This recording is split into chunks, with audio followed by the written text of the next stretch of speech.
नमस्कार, times of Swaraj में आप सबों का स्वागत है। मैं हूं संतोष सिंह और आज हम टाइम्स ऑफ स्वराज में बात कर रहे हैं विपक्षी एकता को लेकर बीजेपी कितनी घबराई हुई है। इसकी एक वानगी जरा आप भी जानिए। अभी थोड़ी देर पहले संतोष मांझी ने अपने पद से इस्तीफा दे दिया है।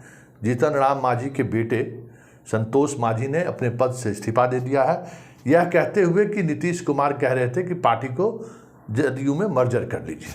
बड़ी बात है, लेकिन बड़ा सवाल ये है कि इस घटनाक्रम को अगर आप जोड़िए, एक दूसरे के बीच अगर आप कड़ी को जोड़िएगा तो आपको पता चलेगा कि पिछले 15 दिनों से जीतन राम मांझी को तोड़ने के लिए किस तरह की चीज़ें चली आ रही थी। कल तक जीतन राम मांझी कहते हम नीतीश के साथ हैं, नीतीश के साथ रहेंगे। कुछ भी ऐसी बात सोचना संभव ही नहीं है। ज़रा सुन लीजिए, कल शाम का ये मांझी का ये बयान है। पहले जरा बयान को सुन लीजिए। तो क्या आपको बुलाया गया है? क्या इन्विटेशन अब तक आया? खबरें अभी हमारे नेता नीतीश कुमार हैं। नीतीश कुमार ही इसके कोऑर्डिनेटर हैं। आवश्यकता होगी तो हमको बुला सकते हैं, नहीं बुलाएंगे तो कोई चिंता नहीं। खबर चल रहा है कि आपको इनविटेशन अब तक नहीं मिला सर। कैसे जो नेता एक दल के, एक गठबंधन के सब नेता रहेंगे? नहीं सर, आपका दल अलग है, जेडीयू अलग है।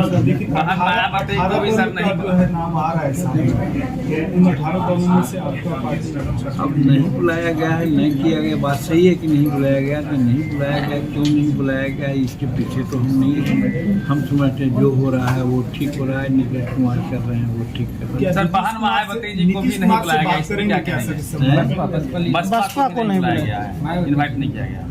अब किनको किनको बुलाया गया है, किनको किनको नहीं बुलाया गया, इसकी जानकारी हमको नहीं है। हाँ, हमको नहीं बुलाया गया। सर, नीतीश कुमार से बात करेंगे क्या संभावना? हम क्यों बात करेंगे? क्यों बात करेंगे? चर्चा हो रही है आप एनडीए की तरफ जाने वाले हैं, ऐसी भी और हम तो यही कर सकते हैं कि नरेंद्र मोदी जी आ रहे हैं, जदयू ज्वाइन कर। ठीक है।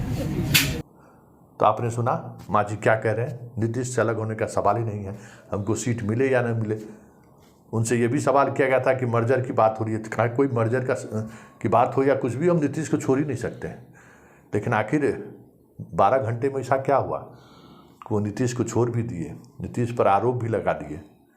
यही समझने की ज़रूरत है कि जिस तरीके से विपक्षी एकता को लेकर बिहार नेतृत्व कर रहा है नीतीश कुमार, मतलब बिहार के नेतृत्व में, नीतीश कुमार के नेतृत्व में ये एकता की बात चल रही है। और लगातार जिस तरीके से विपक्षी नेताओं का बयान आ रहा है, तो ऐसे में बीजेपी को घबराना लाजिमी है, क्योंकि उन्हें पता है कि विपक्षी एकता हुई और 1 to 1 सीटों पर अगर चुनाव लड़ा गया तो फिर काफ़ी मुश्किल हो सकता है।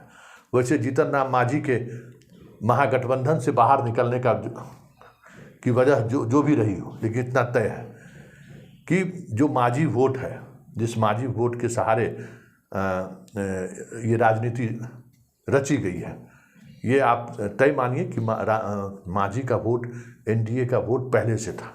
जीतन राम मांझी पार्लियामेंट के इलेक्शन हार गए थे, वहाँ भी मांझी ही बीजेपी से चुनाव लड़ता।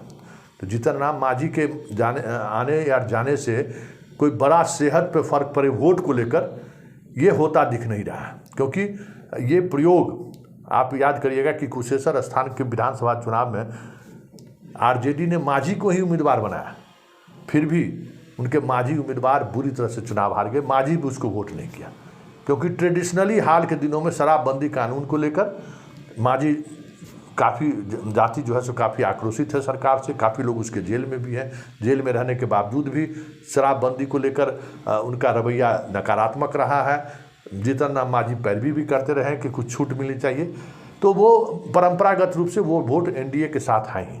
लेकिन बीजेपी को संदेश देना था बिहार से ही कि महागठबंधन की बात करने वाले, विपक्षी एकता की बात करने वाले नीतीश कुमार अपने ही घर में एकता नहीं रह सके और उनका एक साथी उनको छोड़कर चला गया। जरा सुनिए इस पर जदयू के मंत्री की क्या प्रतिक्रिया, जरा आप भी सुन लीजिए।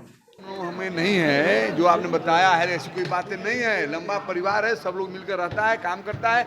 कई छोटी मोटी बातें होंगी, बैठ कर बात कर लेंगे। मंत्री ने कंफर्म किया कि हम इस्तीफा देने 10 मिनट में राजपाल पे जा रहे हैं। ये जानकारी आप दे रहे हैं, मुझे नहीं जानकारी है।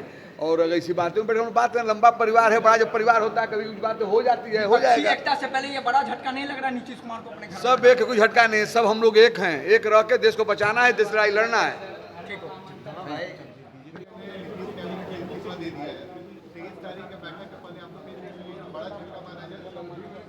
देखिए, अभी तो मुझे पुख्ता जानकारी नहीं है, आपके माध्यम से मिल रही है, और यदि ये अभी खबर पुख्ता होगी तो कोई सरकार की सेहत पर कोई असर नहीं पड़ेगा। ऐसे लोग आते हैं जाते हैं, इससे सरकार की सेहत पर कोई असर नहीं पड़ेगा,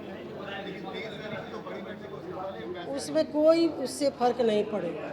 बहुत लोग आएंगे भी, अभी देखते रहिए, 2024 का चुनाव नज़दीक है, बहुत सारे लोग आएंगे भी हम लोग के भी महागठबंधन में, इसलिए इससे महागठबंधन के सेहत पर और सरकार पर कोई असर नहीं पड़ेगा। अब जाने के लिए लोग स्वतंत्र हैं, उनको तो हमारे नेता माननीय मुख्यमंत्री जी ने अपनी कुर्सी तक दे दी, मुख्यमंत्री जी के मुख्यमंत्री पद उनको दिए, तब इससे बड़ा और सम्मान क्या हो सकता है। उनको तो इतना नहीं, नाराज़गी कोई नाराज़गी नहीं, ऐसा महागठबंधन में जितने भी दल शामिल हैं उसमें सभी का विचार विमर्श सब उसके अनुसार काम होता है।